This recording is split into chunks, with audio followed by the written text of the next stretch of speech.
예수님께서 직접 제자들을 부르시고 가르치던 시절, 그 당시에는 로마라고 하는 큰 제국이 그 아시아, 유럽, 중동까지 대부분의 지역을 통치하고 있었습니다. 로마의 지배를 받고 있었던 이 당시에는 지위가 높거나 권세가 있거나 돈이 많거나 이러는 사람이 아주 떵떵거리며 큰 소리치고 살던 시대였습니다. 근데 야고보와 요한의 어머니도 자기 두 아들이 예수님의 제자가 되었을 때에 아마 예수님 제자 되면 이렇게 떵떵거리고 살 수 있게 되리라는 기대를 가졌을 것으로 보였습니다. 그래서 오늘 예수님이에게 두 아들을 데리고 가서 욕심을 내며 얘기를 합니다. 오늘 주님의 나라, 주님이 통치하시는 나라가 임하게 될 때 이 두 아들을 하나는 좌편에 하나는 우편에 앉혀서 좀 떵떵거릴 수 있도록 해달라, 이런 요청을 하게 되었습니다. 그러나 그때 주님께서는 오히려 그들이 지금까지 전혀 들어보거나 알지도 못했던 말씀을 그들에게 깨우쳐 알려주셨습니다. 그래서 오늘 이 시간에 오늘 그 두 제자와 또한 그의 어머니 또한 10명의 제자 모두 12명의 이런 모든 제자들에게 하셨던 이 말씀을 오늘 함께 좀 나누려고 합니다.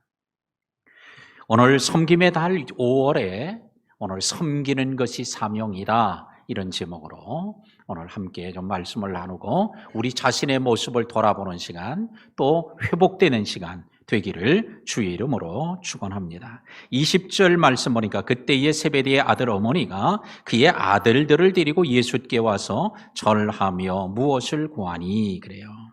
세베대의 아들의 어머니, 이건 우리나라 말 표현하고는 조금 다른 표현이에요.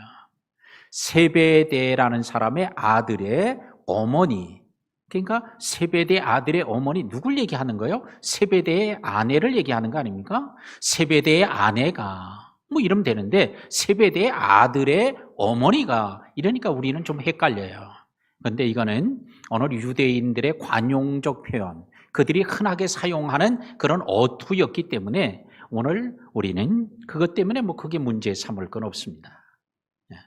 자, 오늘 세베대의 아들의 어머니가 두 아들을 데리고 예수님에게 나왔는데 오늘 그 나온 때를 오늘 초반에 그때에라고 얘기합니다. 그때. 그럼 뭐 특정한 때를 얘기하고 있는 거거든요. 그럼 이게 어느 때였을까? 요거는 예수님께서 내가 예루살렘에 올라가 장로들에 의해서 잡혀서 고난을 당하고 매를 맞고 십자가에 못 박혔다가 다시 사흘 만에 살아나리라, 고난과 부활에 대한 심각한 중요한 말씀을 하셨을 때예요. 요 때에 세베대의 오늘 아내가 두 아들을 데리고 예수님께 나와서 청탁을 합니다. 오늘 예수님께서 이렇게 중요한, 지금까지 말하지 않으셨던 고난과 부활에 대한 이 신비한 말씀을 하셨을 때 그건 아무 염두에도 없어요. 오로지 자기가 생각하고 있는 대로 두 아들만 잘 되기만 하면 되는 거야. 내가 이 두 아들을 어떻게 키웠는데 내 이 두 아들은 업으로서 그냥 살다 죽게 할 수는 없어. 아마 이런 생각이 있었을 거예요. 예수님을 만났으니 오늘 이 당시에 세력과 권세가 높으면 떵떵거리고 사는 때이니 바로 우리 두 아들이 그렇게 되면 좋겠다, 이런 생각을 가지고 지금까지 예수님이 하셨던 말씀은 전혀 염두에도 없이 그와 같이 말하고 있습니다. 오늘 이 세베대의 아들의 어머니, 곧 세베대의 아내는 누구일까? 성경은 그를 살로메라고 이름을 다른 복음서에서 오늘 말하고 있습니다. 이 살로메는 바로 요한과 야고보 두 아들을 데리고 예수님께 나와서 오늘 엎드려 절하고 예수님께 묻습니다. 예수님께 나와 엎드려 절한 것, 이건 잘한 일이에요. 그런데 엎드려 절한 거는 잘했는데 동기가 왜 엎드려서 절했냐? 청탁을 위해서예요. 엎드려 절하다라고 하는 단어는 예배하다라는 단어의 그 헬라어인데요. 그러니까 예배하러 나왔는데 오늘날 예배의 동기가 잘못되면 안 된다는 걸 우리에게 가르쳐 줘요. 오늘 예수님께 나와 엎드려 절하는 건 잘했지만 그 엎드려 절하는 이유가 어디 있어요? 예수님께 어떻게든지 잘 보이고 겸손하게 보이고 청탁을 하면 예수님께 거절 못하게 하려고 엎드려 절하는 것 아닙니까? 오늘도 우리가 교회 나와서 예배할 때에 내가 작정하고 한 40일 기도하면 하나님이 좀 잘 들어주지 않을까? 이거는 40일 기도 작정하는 거는 잘한 일이지만 그거를 통해서 내 욕심과 내가 기대한 걸 채우려고 한다면 이거는 잘못된 동기죠. 예배하는 것도 그렇고요, 기도하는 것도 그렇고요, 찬양하는 것도 그렇고요. 오늘 우리는 겉으로 이와 같이 엎드려 절하는 것처럼 태도도 매우 중요하지만 뭐가 중요하냐? 동기, 마음의 그 이유가 매우 중요합니다. 오늘 그가 엎드려 절해요. 아마 이곳은 실내도 아닌 야외였던 것으로 보여지는데 그냥 길바닥에 엎드려서 절하는 거예요. 무릎이 다 흙이 묻을 수도 있고요, 때로는 무릎이 깨질 수도 있고요. 그런데도 자, 오늘 두 아들을 좌편과 우편에 앉게 해달라고 기도하기 전에 예수님이 그에게 물어요. 무엇을 원하느냐 그러는 거예요. 와서 엎드려 절하는 걸 보고 뭘 원하지? 너 뭘 원해? 라고 주님이 물으셨어요. 자, 오늘도 우리가 주님 앞에 나가면 주님께서 물으셨지만 몰라서 묻는 건 아닙니다. 다 아시면서도 주님께서는 일부러 이렇게 물어주시는 은혜예요. 그의 입으로 말하게 하기 위함입니다. 자, 그러자 자기 두 아들을 하나는 주의 우편에 하나는 좌편에 앉게 해달라. 우리나라 조선시대식으로 말한다면 좌의정과 우의정으로 앉혀달라. 그 얘기와 같은 거예요. 왜냐하면 주님이 하시는 일을 보니까, 주님의 능력을 보니까, 주님의 가르침을 보니까 이건 보통 사람이 아니거든요. 그의 가르치는 권세는 바리새인과 사두개인들과 같지 않았고, 그들은 주님이 말씀하면 죽은 자가 살아나고 물이 변하여 막 포도주로 바뀌어지고요, 풍랑이 잠잠해지고요, 안진뱅이가 막 일어나 걸어가고요, 뭐 기사와 이적과 능력이 주님의 말 한마디로 이루어지니까 이 주님이 바로 이 나라를 다스리게 될 때에, 로마를 다 물리치고 그는 독립을 시키고 나라를 세울 때에 좌의정, 우의정에 앉는다는 것은 엄청난 권세죠. 그걸 해달라는 거예요. 근데 그때 주님이 뭐라고 그러세요? 너희는 너희가 구하는 걸 알지 못하는도다 그래요. 따라합시다. 너희는 너희가 구하는 것을 알지 못하는도다. 기도를 지금 살로메가 하고 있지만 내가 기도하는 것을 내가 알지 못하는구나. 주님이 그러세요. 곧 기도하면서도 기도하는 걸 몰랐다는 건 뭐예요? 잘못된 기도 아닙니까? 기도를 너 잘못하고 있구나, 그 얘기 하시는 거예요. 근데 성경에 보면 대표적으로 잘못된 기도가 7가지가 나오는데 첫 번째 잘못된 기도가 뭐예요? 중언부언하는 기도, 횡설수설하는 기도, 말을 많이 하면 하나님이 들어줄 줄로 알고 이 말 저 말 되지도 않는 말 별별 소리를 다 하고 하는 얘기, 이런 기도, 이걸 중언부언하는 기도라고 하죠. 자, 중언부언하지 마라, 주님 그러시죠. 그 다음에는 외식하는 기도, 이게 잘못된 기도예요. 외식하는 기도, 입으로는 기도가 청산유수예요. 입으로는 기도가 논리적이에요. 입으로는 기도가 사람들이 듣기에 너무 좋아요. 그런데 실제로 속은 그게 아니에요. 속에는 탐욕과 방탕, 음란, 불의로 가득 차 있는데 입술로는 거룩한 기도를 하는 거예요. 마음은 하나님으로부터 멀리 떠나 있는데 입술로는 하나님을 사랑한다고 그러는 거예요. 자, 오늘 이런 기도, 이게 외식의 기도죠. 이거 잘못된 기도다, 주님이 말씀하셨고요. 그 다음에는 타협하는 기도, 이게 잘못된 기도예요. 타협하는 기도가 뭡니까? 주님, 저 살려만 주시면 내 재산 다 바치겠습니다. 실제 마음은 하나도 그런 게 없었는데도 자기 욕심을, 자기 생각, 자기의 마음에 계획한 걸 이루기 위해서 뭐 뭔 기도를 못해요. 그러고 나중에 뭐라고 기도를 합니까?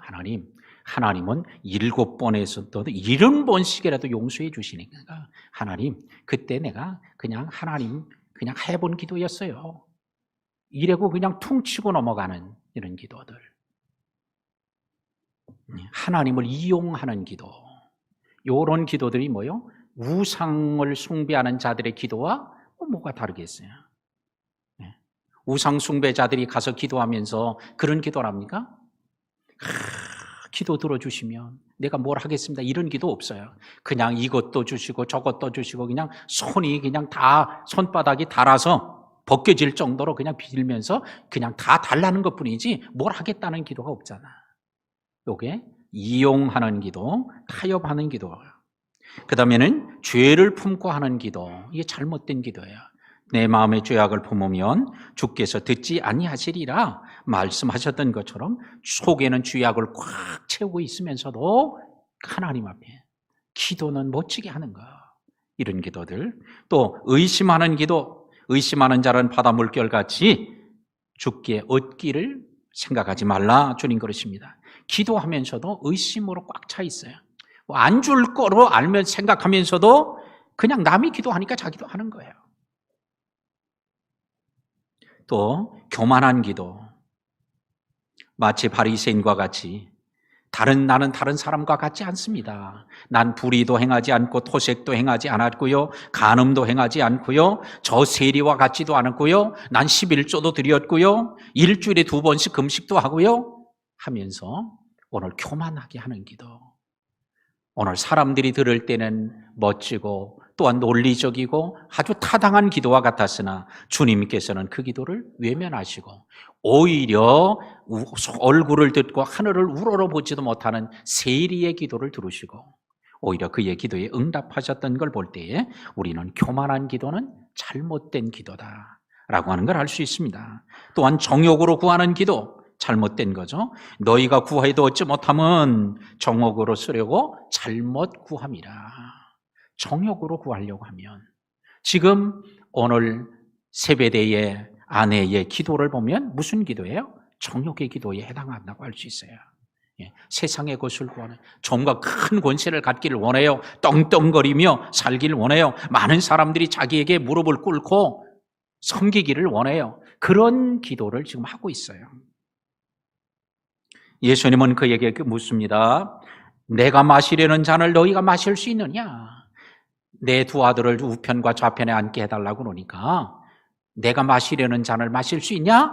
그랬더니 뭐라고 그래요? 할 수 있나이다. 그랬어요. 따라합시다. 할 수 있나이다.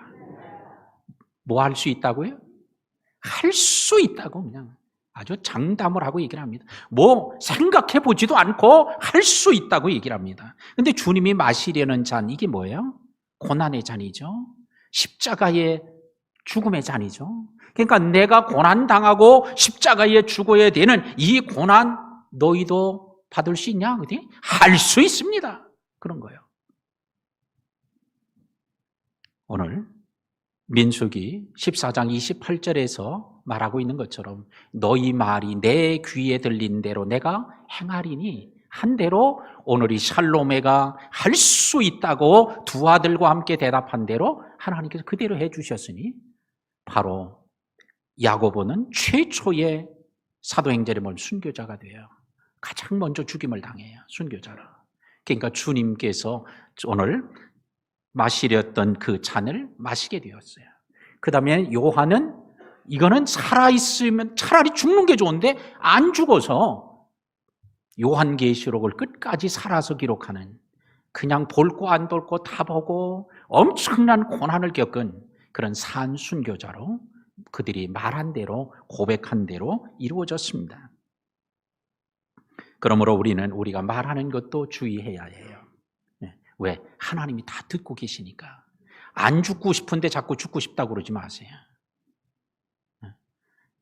아이고 왜 안 죽나 모르겠다고 목사님 빨리 죽었으면 좋겠어요. 그러면 주여 아무개 권사님이 빨리 죽고 싶다고 그러니까 오늘 저녁이라도 좀 데려가세요.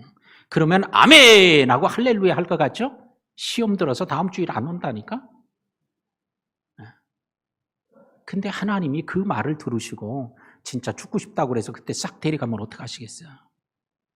그러면 아이고 이 좋은 세상 못 보고 갈 뻔했네. 지금 그런 분들 많이 계시잖아요. 여기도 아이고 옛날에 그 힘들 때 죽었으면 이 좋은 세상 이거 못 살 뻔했네. 예, 이러시는 분들, 이건 뭐 남의 얘기가 아니고 다 우리들의 얘기입니다. 자, 그러므로 우리는 죽고 싶어서 진짜 이게 죽고 싶다는 건지, 진짜 죽고 싶다고 하면 기도하십시오. 근데 진짜 죽고 싶은 게 아니라 너무 지금 힘들어서 죽으면 이걸 벗어날까 봐 그래서 기도하는 거라면 그런 기도를 거두시는 게 좋겠어요. 꼭 그렇게 하시기 바랍니다. 그냥 하던 대로 하지 말고 오늘 주님께서 그래도 우리가 말한 대로 안 들어주신 게 너무 은혜였던 게 너무 많잖아요. 그냥 막 생각나는 대로 화나는 대로 막 얘기한 대로 다 됐다고 해보세요. 끔찍한 일이죠. 근데 그때 그 기도가 안 들어주신 것, 기도를 들어주신 것도 은혜지만 때로는 돌아보면 안 들어주신 것도 은혜가 되는 게 너무 많습니다. 그래서 예수님께서 오늘 그들에게 이런 놀라운 진리를 가르쳐 주십니다. 예수님은 살로메에게 내 좌편과 우편에 앉게 하는 것은 내 권한이 아니야. 이건 아버지의 권한, 하나님의 권한이야 라고 하는 사실을 일깨워 줍니다. 예수님께 잘 보여서 좌편과 우편에 앉게 되는 게 아니라 이건 하나님, 내 아버지의 권한이야. 하나님의 권한이라는 걸 알려주었습니다. 또한 뭘 알려줘요? 그날과 그때는 아무도 알지 못한다.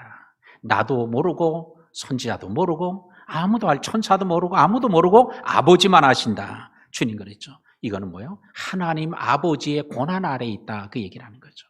자, 그러므로 우리는 주님의 권한이 없는데 주님께 구하면 되겠어요? 좌편에 우편에 앉는 건 주님의 권한이 아니라 아버지 하나님의 권한에 있다는 거예요. 자, 그랬더니 이 상황 속에 지금 10명의 제자들이 화가 났어요. 왜냐하면 요한과 야고보가 자기 엄마까지 데리고 와서 청탁을 하고 있단 말이에요. 그것도 은밀하게 부탁하는 게 아니라 지금 10명의 제자들이 있는 가운데 공개적으로 좌편과 우편에 앉게 해달라고 요청을 합니다. 그 10명의 제자들이 이 말을, 이 상황 가운데 화가 나서 속이 부글부글 막 끓어오르는 거예요. 자, 오늘 사도들도 이렇게 화가 나오니까 속이 막 부글부글 끓어올라요. 자, 화나는 것은 마치 뭐와 같으냐? 주전자를 가스레인지 위에 올려놓고 덮이는 것과 같은 거예요. 그러면 불이 점점 세지면 어떻게 돼요? 그 주전자의 물이 막 부글부글 끓잖아요. 요거를 외국 사람들은 뭐라고 얘기하냐면 감정의 홍수라고 부릅니다. 감정이 홍수처럼 터져서 이게 통제가 안 되는 거. 그게 감정의 홍수라고 그러죠. 그래서 제가 간혹 얘기 드리지 않습니까?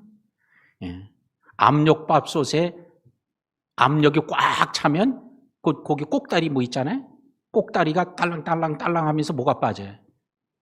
수증기가 빠지잖아. 이게 압력이 빠져나가는 거예요. 그거 안 빠지면 난리 난다. 그거 안 빠지면 폭탄이에요. 온 집안이 다 날아갑니다. 폭탄이 돼가지고. 그래서 그거 빼는 거예요. 압력 빼주는 거. 그래서 우리 성도들도, 사도들도 이렇게 화가 난 일이 있었다면 우리 성도들도 그럴 때가 있을 거 아니에요? 한 번도 그런 게 없는 것처럼 시침이 떼고 있는 것 같아요. 그럴 때 어떻게 해요? 요거 딸랑딸랑하고 빠지는 것처럼 요런 게 있어야 돼요. 그게 바로 예배. 그게 바로 찬양. 그게 바로 기도하는 시간. 근데 우리는 그런 거는 알면서도 실제로 그럴 때는 예배에 나와야 안 나와. 나오기 싫고. 기도하는데도 나오기 싫고. 찬송하라고 하면 안 하고.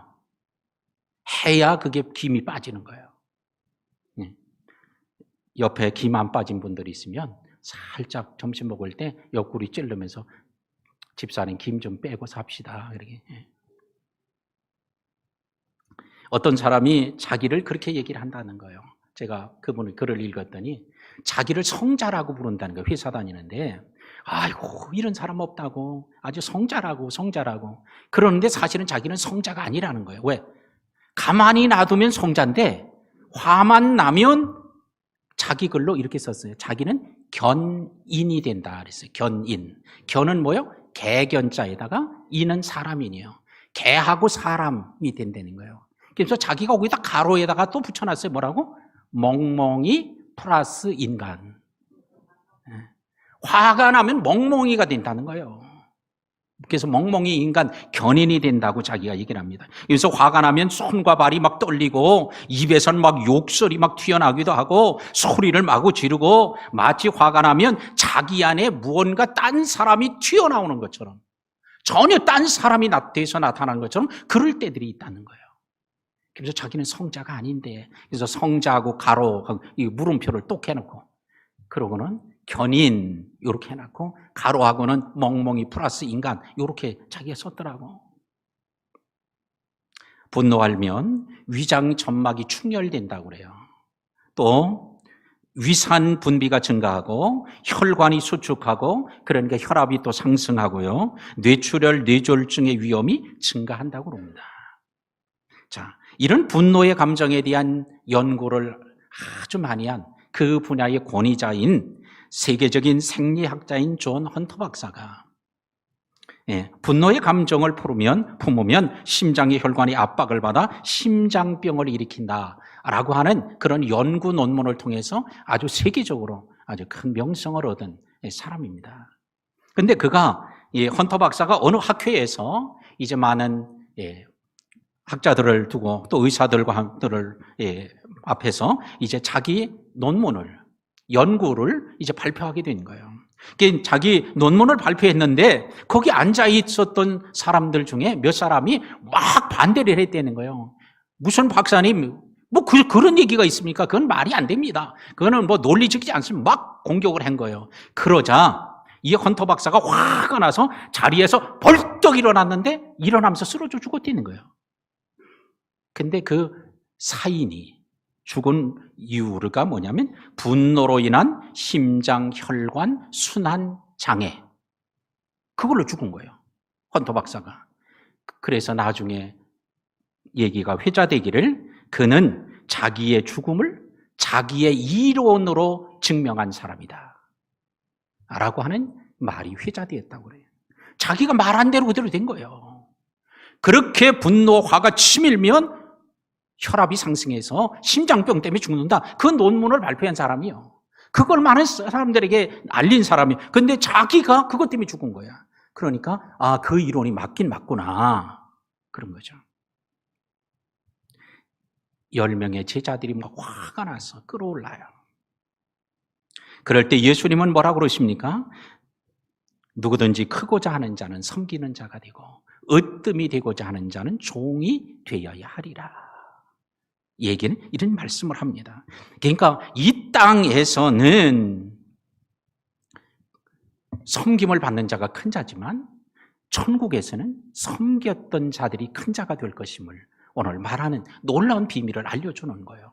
오늘 10명의 제자 또 요한과 야고보 또한 많은 사람들도 여전히 로마 시대 아래 살아가고 있기 때문에 권력이 있고 떵떵거리면 섬김을 받고 섬기는 자가 크고 복인 줄 알았어요. 그래서 그걸 구한 것 아닙니까? 그런데 하나님의 나라는 그렇지 않다. 아주 놀라운 비밀을 알려주셨어요. 오늘 이 시간에 이 성경을 모르는 사람 어디 있어요? 그런데 이 성경이 깨달아지고 믿어지는 은혜가 있어지기를 주의 이름으로 축복합니다. 그리고는 또 하나의 사실을 주님이 알려줍니다. 내가 온 것은 인자가 온 것은 섬김을 받으려 함이 아니라 도리어 섬기려 하고 자기 목숨을 위하여 많은 사람을 위해 대속물로 주려 합니다.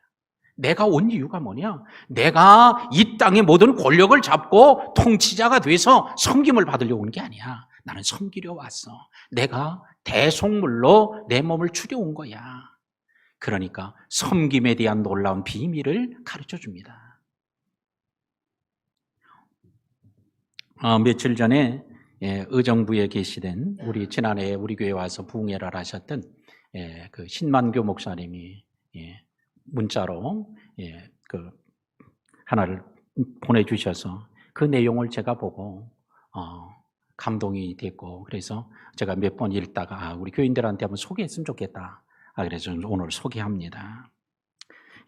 그 목사님이 이제 교역자들, 목회자들에게 영성훈련, 부부 영성훈련을 하고 계시는데요. 근데 요즘에는 또 데스카페를 운영하고 계신데 데스카페. 이게 데스카페는 뭐냐? 데스는 죽음이잖아요. 사망, 죽음. 카페. 그 모임이잖아요. 그러니까 죽는 모임을 하고 있다는 거야. 데스카페. 그래서 나는 이게 데스카페가 보통 어떤 사람들의 모임이에요? 자살을 하려는 사람들이 모이는 데가 이게 데스카페거든요. 그래서 이상하다, 무슨 데스카페야 그랬더니 그게 뭐냐면 죽음을 아름답게 맞기 위한 사람들의 모임. 그러니까 어떻게 하면 죽음을 아름답게 맞이할 수 있을까? 그걸 위해서 하는 모임입니다. 근데 거기에 모였던 목사님 중에 이런 얘기를 하시더라는 거예요. 의정부의 그 호원동에 그 시원감리교회가 있다고 그래요. 그래서 저도 한번 이렇게 찾아봤더니 큰 교회는 아니고 1층으로 된 이렇게 옛날 아주 오래된 좀 교회인데 그 교회인지는 정확한지 모르지만 하여튼 제가 정황으로 볼 때 그 교회인 것 같아요. 그래서 그 교회 목사님이 거기 모임에 왔는데 얘기를 하시더래요. 그 목사님이 완벽하게 죽음을 준비하고 천국에 간 자기 교회 한 권사님에 대한 얘기를 그 데스카페에서 얘기를 하시더랍니다. 근데 그 권사님은 서울에 저 망우동에 있는 아주 큰 교회 있잖아요. 거기 교회 다니다가 의정부로 이사 와가지고 그래가지고는 거기 이제 가까운 교회 이제 새벽 기도를 다니게 됐는데 바로 이 교회를 나온 거예요. 그게 나왔는데 이 권사님이 두통과 불면증에 시달렸다는 거예요. 그래가지고는 새벽 기도 가까운 데 거기 나가다가 목사님에게 안수 기도를 새벽에 받고는 두통이 사라지고 불면증이 떠나간 거예요.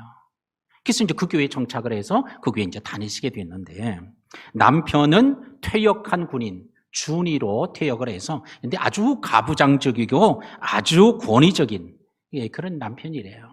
그래서 그냥 막 말도 못하고 이렇게 살았는데 근데 딱 한 가지를 약속을 받았답니다. 그건 뭐냐면 딴 거는 다 당신 마음대로 하는데 신앙생활 하는 것만큼은 내 마음대로 좀 하게 해달라. 그랬더니 그거 대단하지 않은 게 그래 하라. 그래가지고는 이제 다니게 되었고 남편도 집사님이 됐는데 그래서 그곳에 이사 와서 오늘 그렇게 생활하던 중에 갑자기 남편이 세상을 떠났다는 거예요. 그러니까 이제 혼자 남았잖아요. 그래서 혼자 그 권사님이 남았는데 그러고 나서부터는 계속 교회 와서 목양실 청소하고 강단에 물 떠놓는 일하고 예배당 청소하고 꽃꽂이하고 화단 정리하고 화분 정리하고 이런 걸 다 이제 왜 할 일 없으니까 이제 교회 와서 이런 걸 해야 되겠다고 열심히 하시더라는 거예요. 교회 행사 때마다 찬조도 다 빠짐없이 하고요. 왜? 남편이 연금을 받으니까 연금 받아서 생활하니까 근데 자기를 위해서는 그걸 쓰지 않고 이렇게 그냥 다 또 교회나 여러 가지 교인들 행사 있을 때마다 절대로 빈손으로 가지 않고 꼭 선물을 해가지고 가고 그래서 교회에서 해가지고 하니까 그냥 신방대원 가시기만 해도 됩니다. 그랬더니 그러더라는 거예요. 목사님 교회에서 할 일이 따로 있고 제가 할 일이 따로 있는 거지 뭐 제가 하고 싶어 하는데 왜 그러냐고 그래서 더 이상 말리지도 못했대요. 그러더니 목사님이나 사모님이 어떻게 쓰레기통에 손을 댈 수 있냐 그러면서 교회 쓰레기통 청소는 다 하고 화장실 청소 다 하고 쓰레기통 비우니 도맡아서 사찰 역할까지 다 하셨대요. 주일날에는 그렇지 않아도 힘든데 사모님은 주방에 얼씬도 하지 말라고 주일날이라도 쉬어야지 그러곤 하고 목사님은 우리들에게 영의 양식을 먹여주니까 우리는 목사님에게 육의 양식을 대접해야지 그러고는 또 음식을 하면 그걸 들고 목양실로 가지고 못 되는 거예요. 그래서 목사님이 그냥 제발 이러지 말라고 다른 교인들 보면 안 된다. 새신자들 보면 시험 든다. 절대 하지 말라. 그런데 아니 목사님이 우리에게 영의 양식을 주는데 우리가 육신의 양식을 목사님이 대접해 드리는 게 이렇게 하는 게 무슨 대단한 거냐고 하도 그래가지고는 그냥 말릴 수가 없어가지고 그냥 내비를 두었다는 거예요. 한 10년 가까이 그렇게 교회를 섬기던 중에 갑자기 건강검진을 했는데 폐암 3기가 된 거예요. 폐암 3기를 발견했습니다. 그랬더니 수술하라 어쩌라 했지만 난 수술하지 않겠습니다. 하나님께 오직 매달려 기도하겠습니다. 그러고는 이제 기도하는데 갑자기 암덩어리가 없어졌더라는 거예요. 의사도 이 암덩어리가 어디 갔나? 그랬는데 암덩어리가 없었는데 몸이 좋아졌다가 나빠졌다가 좋아졌다 나빠졌다 그냥 계속 그러더라는 거예요. 자, 그러더니 어느 날 목사님을 찾아와서 부탁하긴 목사님 이제 기도를 좀 바꿔야 되겠어요. 기도 좀 바꿔주세요. 그게 무슨 기도를 바꿔야 하니까 이제 저를 살려달라고 기도하시지 말고 이제 저는 천국에 갈 확신과 믿음을 가지고 있으니 천국에 잘 갈 수 있도록 그렇게 편안히 잘 갈 수 있도록 그렇게 기도를 좀 바꿔달라고, 고쳐달라고가 아니라 천국에 잘 갈 수 있도록 그렇게 해달라고, 기도 바꿔달라고 그러더라는 거예요. 그래서 이제 뭐 부탁한 대로 그럼 그렇게 이제 기도를 하게 됐는데, 그랬더니 아파트를 팔고 작은 원룸 월세로 세를 얻어서 그걸로 이사를 가더라는 거예요. 그러면서 아파트 판 거를 삼남매에게 다 나눠주고, 그리고 판 돈의 11조를 교회에다 하고, 그리고는 원룸으로 이사를 가시더니, 근데 교인들이 다 반대했다는 거예요. 권사님, 죽을 때까지 붙잡고 있어야지 그거 나눠주면 안 된다고. 근데 그렇게 하니까 어떡하겠어요? 목사님도 막을 수가 없었죠. 그랬더니 권사님이 이제 거동이 좀 불편해지고 힘들어지니까 자녀들에게도 배를 안 끼치고 주변 사람 교인들에게도 배를 안 끼치고 싶지 않다. 그러면서 의정부 성모병원 호스피스 병동으로 자기 걸음 걸어서 거기 입원했다는 거예요.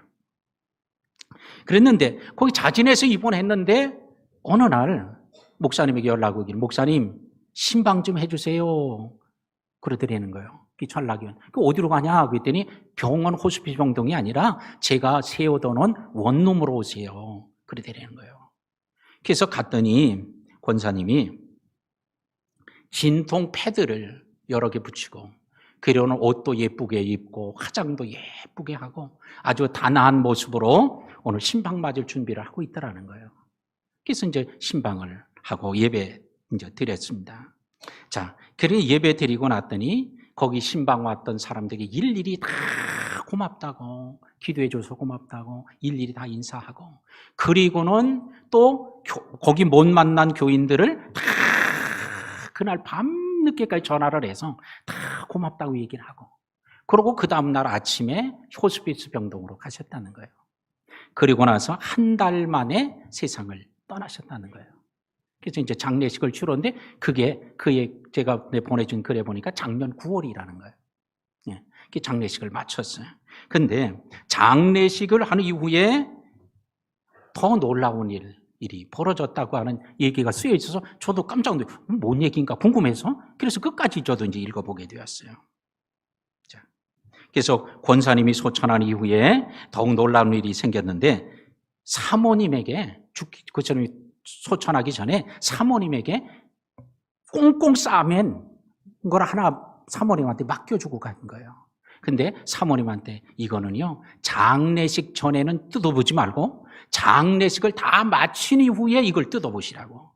그러면서 이걸 주고 갔다는 거예요. 꽁꽁 싸맨 거를. 그래가지고는 그래서 장례식을 다 마쳤으니까, 그래서 그 사모님이 맡겨놓았던 지갑을 싸매놓은 걸 열어보니까 거기는 봉투가 지갑에 5개가 들어있고 손으로 쓴 편지가 들어있더라는 거예요. 그래서 이제 봉투를 열어보니까 첫 번째 봉투는 목사님께, 그러고는 거기에 감사했다고 하는 감사의 인사 내용을 쭉 적고는, 그리고는 100만 원을 거기다 딱 넣어놨다는 거예요. 두 번째 봉투를 열었더니 두 번째 봉투에는 교회에 감사헌금, 교회 감사헌금 해서 100만 원을 거기다 딱 넣어놓고, 그 다음에 세 번째 봉투를 열었더니 교우들에 위한 떡값 이렇게 써놓고는 거기다가 떡값 30만 원, 그 다음에는 네 번째 봉투에는 꽃꽂이값 해가지고는 써가지고는 꽃꽂이값 30만 원, 마지막 5번째 봉투에는 사모님 이렇게 써놓고는 50만 원을 넣어놨더라는 거예요. 그러면서 그 시온 감리교회 그 목사님이 그 얘기를 하면서 이런 얘기를 마무리하셨다고 그래요. 하나님이 천사를 보내주셨다면 만약 이런 권사님이 아닐까 생각한다고. 그런데 거기에 또 뒤쪽에 글에 마무리가 뭐라고 되어 있냐면, 이렇게 아름다움을 죽음을 맞은 성도가 있을까? 이건 아마 그 신만교 목사님이 쓴 걸 같아요. 이렇게 아름답게 죽음을 맞이한 성도가 있을까? 우리는 죽음을 당하지 말고 죽음을 맞이하는 이런 사람이 되어야 되겠어요. 근데 바로 이 하나님의 나라는 어떤 나라예요? 섬김을 많이 받다가 가서 상 받는 나라가 아니라 거꾸로예요. 거꾸로. 섬김을 많이 하는 사람이 으뜸이 되고 또한 커지는 그런 하나님의 나라입니다. 사랑하는 성도 여러분, 오늘 주님께서는 오늘 두 아들을 데려와서 좌편과 우편에 앉게 해달라고 하지만 주님은 지금까지 그들이 전혀 알지 못하는 놀라운 비밀을 알려주었습니다. 세상에서는 섬기는 자가, 섬김을 받는 자가 큰 자처럼 보여집니다. 그러나 천국에서는 섬기는 자가 큰 자가 되고, 세상 사람들은 섬김을 받는 걸 좋아하지만 예수님은 섬기는 자를 좋아하신다는 걸 알 수 있습니다. 사명에도 여러 가지 사명이 있어요. 그러나 사명에 공통된 사명이 있으니 공통된 사명은 뭐예요? 섬김이에요. 이거는 누구도 예외가 없어요. 섬김, 은사에도 여러 가지가 있지만 공통된 은사는 섬김입니다. 또한 축복의 비결도 여러 가지가 있을 수 있지만 공통된 축복의 비결은 어디 있어요? 섬김에 있다. 사랑하는 성도 여러분, 이제 아내가 남편을 더 많이 섬겨주세요. 또 남편도 아내를 더 많이 섬겨주고요. 또 부모가 자식을 많이 섬겼던 것처럼 자식도 부모를 더 섬기고 부모도 자녀를 더 섬겨주세요. 부모가 자식이 마치 소유인 것처럼 종처럼 부리고 억압을 부리고 협박하고 위협하는 게 아니라 섬기는, 하나님이 내게 맡겨준 귀한 선물임을 알고 섬기는, 그러면 가정이 천국 되어지고 가정에 하나님의 나라가 이루어지고 그런 또 가정, 그런 회사, 그런 또 직장, 일터가 될 때 곳곳에 주님의 향기가 드러나는 복된 곳이 될 줄로 믿습니다. 그래서 우리의 가정도 우리는 섬김의 가정, 지금까지 섬겼으니까 이제는 섬김을 받아야지가 아니라 우리가 힘이 있을 때, 기력이 있을 때까지 주님 끝까지 잘 섬기는 우리 복된 성도들이 되어서 주님의 나라에서 오늘 큰 축복과 상급을 얻는 우리 모든 성도들 되기를 주의 이름으로 축원합니다.